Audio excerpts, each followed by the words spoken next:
नहीं sir sir ठीक है सर हम लोग करेंगे इस तरह की एक्टिविटीज किसी के साथ नहीं करना। এসআইআর শুনানি চলাকালীন এসআইআর শুনানি কেন্দ্রে তৃণমূল নেতার দাদাগিরি, মাইক্রো অবজারভারকে ধমক, ভাইরাল ভিডিও ঘিরে শোরগোল। ইসলামপুর ব্লকের ধনতলা হাইস্কুলে শুনানি চলাকালীন তৃণমূলের এক সংখ্যালঘু সেলের নেতার দাদাগিরির ভিডিও সোশ্যাল মিডিয়ায় ভাইরাল হতেই রাজনৈতিক মহলে ব্যাপক চাঞ্চল্য ছড়িয়েছে। জানা গিয়েছে, গত বুধবার ইসলামপুরের ধনতলা হাইস্কুলে সরকারি নিয়মে এসআইআর শুনানি চলছিল। অভিযোগ, সেই সময় তৃণমূলের সংখ্যালঘু সেলের উত্তর দিনাজপুর জেলা সভাপতি জাভেদ আখতার সেখানে উপস্থিত হন। সোশ্যাল মিডিয়ায় ছড়িয়ে পড়া ভিডিওর সত্যতা যাচাই করেনি নিউজ ভারত বাংলা। সেখানে দেখা যাচ্ছে ওই নেতা সেখানে কর্তব্যরত মাইক্রো অবজারভারের সঙ্গে অত্যন্ত চড়া সুরে কথা বলছেন এবং তার কাজে বাধা দিচ্ছেন। ভিডিওতে তার আচরণকে ঘিরে দাদাগিরির অভিযোগ তুলেছে বিরোধী শিবির। ঘটনা প্রসঙ্গে জাভেদ আখতার দাবি, তিনি কোনো অন্যায় বা দাদাগিরি করতে সেখানে যাননি।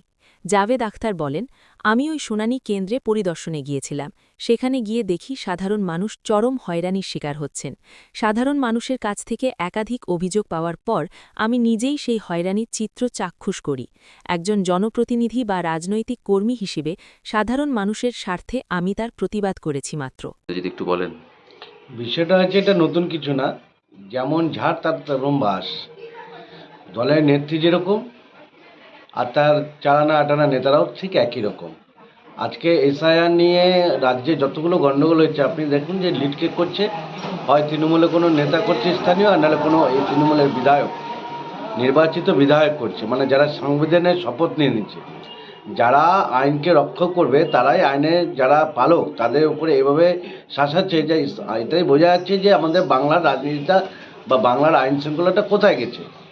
যেভাবে চমকানো ধমকানো হচ্ছে আধিকারিকদের, তাতে এটা তো পরিষ্কার বোঝা যাচ্ছে যে গোড়ায় গলদ আছে দেখেই আজকে তারা এই ধরনের হুমকির বা এরকম গণ্ডগোলের রাস্তায় তারা নেমে গেছে। গোটা রাজ্য জুড়ে তারা এক প্রকার তাণ্ডব চালাচ্ছে। তো এগুলো করে কোনো লাভ হবে না। নির্বাচন কমিশন তার কাজ, তারা তো গিয়েছিল তো সুপ্রিম কোর্টেও তো কোনো সময় এটাকে খারিজ করেনি। কারণ এটা তো মানে বরাবর এটা প্রক্রিয়া যে ভোটার লিস্টটাকে সংশোধন করতে হবে, তার দায়িত্ব হচ্ছে নির্বাচন কমিশন।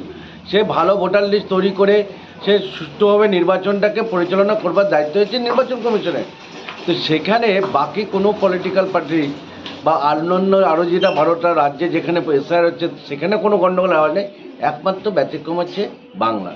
তাই এখানে পরিষ্কার যেসব অভিযোগ আমরা করেছি যে বাংলা ভোটার লিস্টের মধ্যে গলদ আছে, বাংলা ভোটার লিস্টে বাংলাদেশি মুসলিম এবং রোহিঙ্গাদের নাম আছে, সেখানে ভুয়ো নামে ভর্তি আছে, সেটা যে সঠিক, এটা তৃণমূলের এই আচরণ মুখ্যমন্ত্রী থেকে শুরু করে তার দলের ক্যাবিনেটের থেকে শুরু করে এবং তাদের দলের সমস্ত সর্বস্তরের নেতৃত্বের যে ভূমিকা নিয়ে চলছে, তাতে এটা স্পষ্ট যে আমরা যেটা অভিযোগ করছিলাম সেটা সত্যি। চমকাচ্ছি ওইগুলো বড় কথা নাই। আমরা আছি জনপ্রতিনিধি, মানুষের পাশে সব সময় থাকি। মানুষের যতগুলো প্রবলেম হয় ওদের সহায়তা করার জন্য আমাদের লোকগুলো থাকে। কয়েক মাস থেকে এসআইআর মাধ্যমে এই মোদি অমিত শাহ সরকার ইলেকশন কমিশনকে হাত করে একটা চক্রান্ত যে চালাচ্ছে পশ্চিমবাংলার মাটিতে, এগুলো আমরা সহ্য করতে পারিনি। কিন্তু যখন ওরা এই জিনিসটা নিয়ে আসছে, আমাদের মাননীয় মুখ্যমন্ত্রী মমতা দিদি, অভিষেক বাবুর নির্দেশ আছে যে যতগুলো তথ্য চায় আমরা ওখানে দেওয়ার জন্য রেডি আছে। সেই জিনিস নিয়ে আমি দেখেছি কি যারা মাইক্রো অবজারভার হয় এসেছে, ওদের কাজ আছে কি টেবিল চেয়ারে বসে থাকেন, আপনি ফর্মগুলোকে নেন, সাবমিট করেন। কিন্তু আমি দেখেছি কি উনি নিজে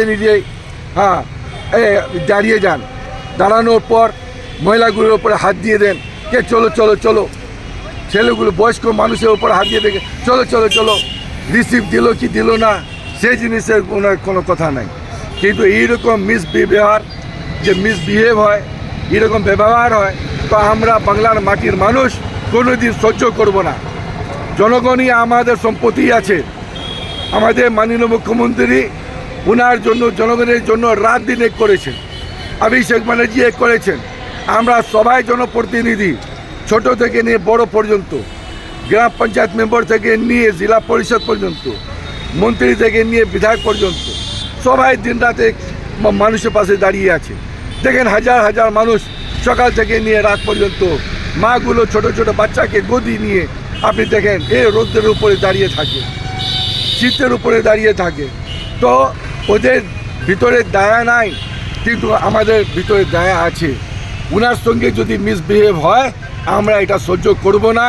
ওনাকে যে যে তথ্য লাগে আমরা দেওয়ার জন্য প্রস্তুতি আছি, কিন্তু বাংলার মাটির মানুষ যতগুলো আছে বাংলার মাটিতে 1 ইঞ্চ জমি ছাড়বে না, এটা মোদি আর অমিত শাহ বাবু মাথায় রেখে চলেন। কোন আধিকারিক ছিলেন উনি? কেন বচসা হলো আপনার সঙ্গে? কোন জায়গায় এই ঘটনাটা ঘটেছিল? এটা ধনতলা হাই স্কুলে ক্যাম্প ছিল ক্যাসলওয়ানের, ওখানেই একটা অধিকারী ছিলেন, নাম কি ছিল আমি জানি না। হ্যাঁ, এরা বাইরে থেকে এসেছে, এখানকার পরিবেশ তারা জানে না, বাংলার পরিবেশ জানে না, এর জন্য ওরা চলে আসছেন একটা টার্গেট নিয়ে। কে একটা যে ইনস্ট্রাকশন উনি উপর থেকে পেলেন যে এখান থেকে কিছু নামকে বাদ দিতে হবে, কিন্তু নাগরিকতা এখানেই আছে আমাদের সবার পাশে, এখানকার মানুষ, এখানকার জন্ম সব কিছু আছে, তো ওদের কাছে সব রকমের তথ্যগুলো আছে। তো কীভাবে আপনি নামটা কাটবেন সেই জিনিস নিয়ে ওদের মাথা ঘুরে গেছে, এর জন্য ওরা পাগল হয়ে গেছে।